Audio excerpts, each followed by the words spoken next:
భారత రాజ్యాంగ ప్రేమికులకు, ప్రజాస్వామ్యవాదులకు నా యొక్క అక్షర ఉద్యమ నమస్కారాలు తెలియజేసుకుంటూ ఉన్నాను. నేను మీ కొరగంటి హనుమంతరావు, మీ సామాజిక కార్యకర్త, forum for democracy founder, Andhra Pradesh NTR జిల్లా నందిగామ నుంచి మాట్లాడుతూ ఉన్నాను. ఈరోజు మా స్టూడియో ద్వారా కొన్ని విషయాలు, ప్రజారంజకమైనటువంటి అంశాలను, భవిష్యత్తు తరాలకు ఉపయోగపడే అంశాలను తెలియజేసేందుకు మీ ముందు రావడం జరిగింది. గత కొంతకాలంగా మా ఫోరం ఫర్ డెమోక్రసీ ద్వారా భారత రాజ్యాంగాన్ని సమీక్షిస్తూ ఉన్నాము. అమలుకు నోచుకున్నటువంటి అంశాలను, పేదవారు ఇంకా పేదవారు అవడానికి కారణాలను, ధనవంతులు ఇంకా కుబేరులుగా మారడానికి కారణాలను అన్వేషిస్తూ సొల్యూషన్, ఒక పరిష్కారాన్ని అన్వేషిస్తున్నటువంటి క్రమంలో కొన్ని విషయాలు మాకు అవగతమై ఆ విషయాలను ప్రభుత్వ ఏజెన్సీ సంస్థలకు రిప్రజెంటేషన్ చేయడం కూడా జరుగుతూ ఉంది అక్షరోద్యమకారులుగా. ఈ క్రమంలో 2026 నుంచి జరగబోయే పరిణామాలు, 2029లో జరగబోయే ఎన్నికలకు సంబంధించినటువంటి ప్రక్రియకు సంబంధించినటువంటి అంశాల మీద, భవిష్యత్తు విషయాల మీద కొంత విషయాలను మీ ముందు పంచుకునేందుకు రావడం జరిగింది. ఈరోజు మనకి 79 సంవత్సరాలు ఒక విదేశీ వ్యక్తుల నుంచి విముక్తి పొంది స్వతంత్రులుగా మనం భారతదేశానికి ఆగస్టు 15, 1947న స్వతంత్రం తెచ్చుకున్నాము. అలాగనే 1950 జనవరి 26 నుండి ప్రజాస్వామ్య దేశంగా, అంటే రాజరిక వ్యవస్థ అంతమయ్యి ప్రజాస్వామ్య దేశంగా మనం అమలు చేసుకుంటూ ఉన్నాం. ఈ క్రమంలో 75 సంవత్సరాలు ప్రజాస్వామ్య దేశంగా గడిచిపోయి 76వ సంవత్సరంలో అడుగుపెట్టాం. నేను ఒకటే చెప్పదలుచుకున్నాం, ఈ కేంద్ర రాష్ట్ర ప్రభుత్వాన్ని అడుగుతూ ఉన్నాము, ప్రజలు కూడా ఈ విషయాన్ని చెప్పదలుచుకున్నాం. ఏమిటంటే, ప్రజాస్వామ్యం అంటే ప్రజలందరూ పాలించుకునే దేశం. మరి ప్రపంచంలో భారతదేశం ఒక విభిన్నమైన దేశం, భిన్న కులాలు, భిన్న మతాలు ఉన్న దేశం. మరి ప్రజలందరూ పాలించుకునే దేశం అంటే ప్రతి యొక్క సామాజిక వర్గం కూడా చట్టసభల్లోకి వెళ్ళాలి. అలా కాకుండా ఇవాళ మనందరూ తెలుసు, 1-2 కులాలు లేదా కొన్ని కులాల వాళ్ళు చట్టసభల్లోకి వెళ్ళారు. ఉదాహరణకి ఆంధ్రప్రదేశ్ యొక్క పరిస్థితిని మనం గమనించినట్లయితే 5 కోట్ల మంది ఆంధ్రులలో 242 కులాలు ఉన్నాయనేది ఒక సమాచారం. ఇంకా అధికారికంగా మాకు రాలేదు, ఆ ప్రయత్నంలో ఉన్నాము. అయితే 242 కులాలలో 2014లో మనం చూసినట్లయితే ఎన్నికలలో 27 కులాల వాళ్ళు మాత్రమే పాల్గొన్నారు. అంటే 27 సామాజిక వర్గాలు మాత్రమే ఎన్నికల్లో పాల్గొని ఎమ్మెల్యేలుగా వెళ్ళారు, ఏ పార్టీలో అయితే. అయితే అందులో 3 కులాల వాళ్ళు మాత్రమే 90 మంది ఎమ్మెల్యేలు అయ్యారు. ఇది ఎంత ప్రజాస్వామ్యం అవుతుంది? సరే, అలాగనే 2019లో 30 కులాల వాళ్ళు చట్టసభలకు వెళ్ళారు. అందులో 3 కులాల వాళ్ళు 91 మంది ఎమ్మెల్యేలు అయ్యారు. అంటే 2014లో ఎమ్మెల్యేలుగా పోటీ చేసి గెలిచినటువంటి 27 కులాల వాళ్ళైనా ప్రజలంటే, అలాగనే 27 కులాలలో 90 మంది ఎమ్మెల్యేలు అయినటువంటి 3 కులాల వాళ్ళైనా ప్రజలంటే, అలాగనే 2019లో ఎన్నికల్లో పాల్గొని ఎమ్మెల్యేలుగా గెలిచినటువంటి 30 కులాల వాళ్ళైనా ప్రజలంటే, ఆ 30 కులాలలో 3 కులాలు 91 మందిగా ఎమ్మెల్యేలుగా ఎంపిక అయినటువంటి పరిస్థితుల్లో ఈ 3 కులాల వాళ్ళైనా ప్రజలంటే కాదు కదా.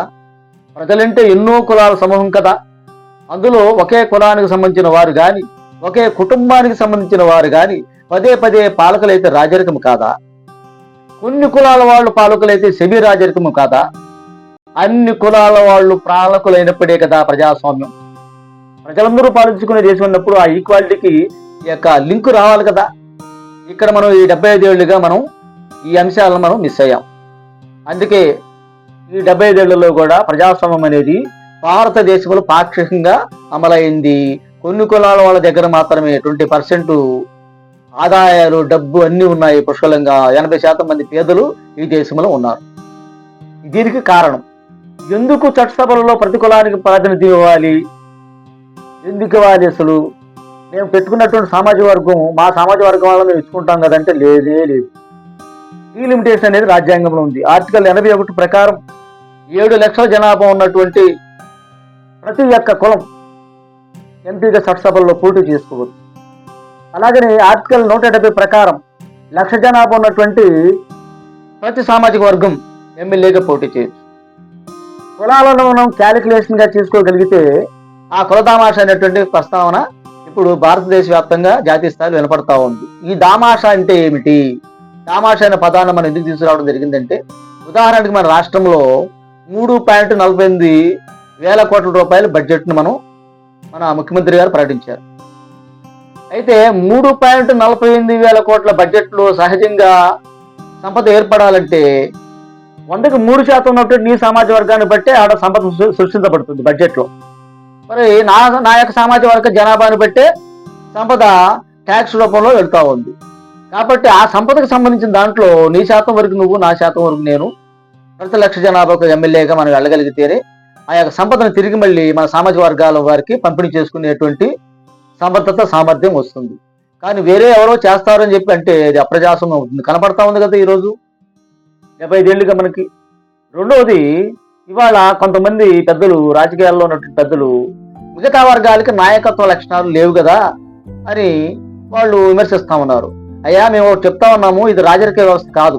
కత్తులు కటారులు చేసుకుని సైన్యాన్ని తెచ్చుకొని వేలాది మందిని చంపుకొని రక్తపాతం చేసి అధికారంలోకి వచ్చేటువంటి వ్యవస్థ కాదు ఇది. సామర్థ్యం అనేది ఉండక్కర్లేదు. ఇక్కడ అవకాశం అనేది కల్పించాల్సిన అవసరం రాజకీయ పార్టీలకు ఉంది. అందుకే ఎన్నికల కమిషన్ చెప్తున్నాం, మేము గుర్తింపించినటువంటి ఎన్నికల కమిషనరు 10% ఓట్లు పోలింగ్ అయితే ఉంటే ఆ యొక్క పార్టీ గుర్తింపు ఉండే విధంగా మీరు విధానానికి ఇచ్చారు. అలాగనే ప్రతి కులానికి ప్రాతినిధ్యం అనేది ఆయా సంఖ్యాబలం బట్టి ఇవ్వకపోతే ఆ రాజకీయ పార్టీలను మీరు ఎందుకు రద్దు చేయకూడదని కూడా మేము ఈ సందర్భంగా అడుగుతున్నాం.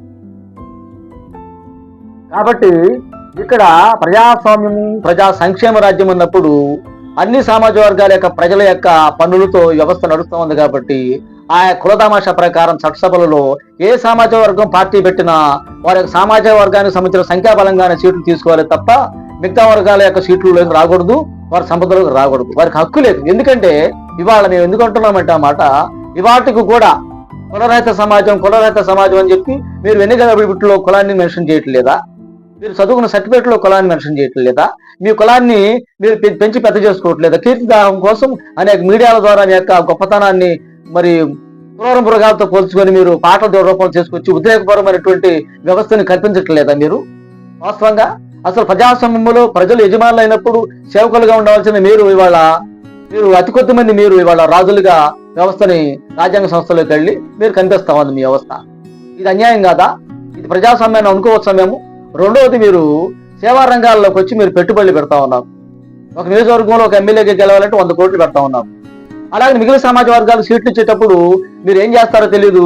ప్రజలు కాళ్ళు పట్టుకుంటారో, బతలాడుకుంటారో, వారికి ఎటువంటి నమస్కారాలు పెడతారో, దొంగ నమస్కారాలు పెడతారో, డబ్బులు ఇస్తారో, ఏం చేస్తారో ఏమన్నా కానీ మీరు అటు గెలిచి వస్తే నేను ఇక్కడ ముఖ్యమంత్రి అవుతానని చెప్పి కుర్చీలాట కోసం కుర్చీల పోటీగా వ్యవస్థ ఉందో తప్ప ప్రజలకి సంక్షేమదాయకంగా వ్యవస్థ లేదు.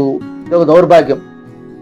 కాబట్టి ప్రజాస్వామ్యం అనేది పూర్తి స్థాయిలో అమలు కావాలంటే ఆయా కులదామాష ప్రకారం సీట్లు ఇస్తేనే, ఆ సంఖ్యాబలం చట్టసభల్లోకి వెళితేనే వారి యొక్క సమస్యలు చెప్పుకోవడానికి అవకాశం ఉంటుంది. వారికి రావాల్సిన వారి ద్వారానే వారి సమాజ వర్గాన్ని అభివృద్ధి చేసుకునేటువంటి అవకాశం ఉంటుందని ఈ సందర్భంగా తెలియజేస్తూ, ప్రజలంటే ఎన్నో కులాల సమూహమైనప్పుడు ప్రతి కులం 1,00,000 జనాభా ప్రతి కులం వాడు ఎమ్మెల్యేకి పోటీ చేయొచ్చని అంశాన్ని మేము ఇక్కడ డిమాండ్ చేస్తున్నాము. ప్రతి 7 లక్షలు ఉన్నటువంటి జనాభా ఎంపీగా నిలబడేటువంటి అవకాశాన్ని ప్రతి రాజకీయ పార్టీ ఇవ్వాల్సిన అవసరం ఉంది. ఇవ్వకపోతే ఆ రాజకీయ పార్టీలని రద్దు చేసేటువంటి అధికారం ఎన్నికల కమిషన్ ఉందని చెప్పి ఈ సందర్భంగా మేము ఫిర్యాదు చేయడం కూడా జరిగింది. కాబట్టి ఖచ్చితంగా మనం అప్రమత్తంగా ఉండాలి. 26 నుంచి ఏప్రిల్లో జరగబోయేటువంటి కులగణన మనం కూడా ఆయా ఏజెన్సీ సంస్థలకు వెళ్ళి కులాన్ని నమోదు చేసుకోవాలి.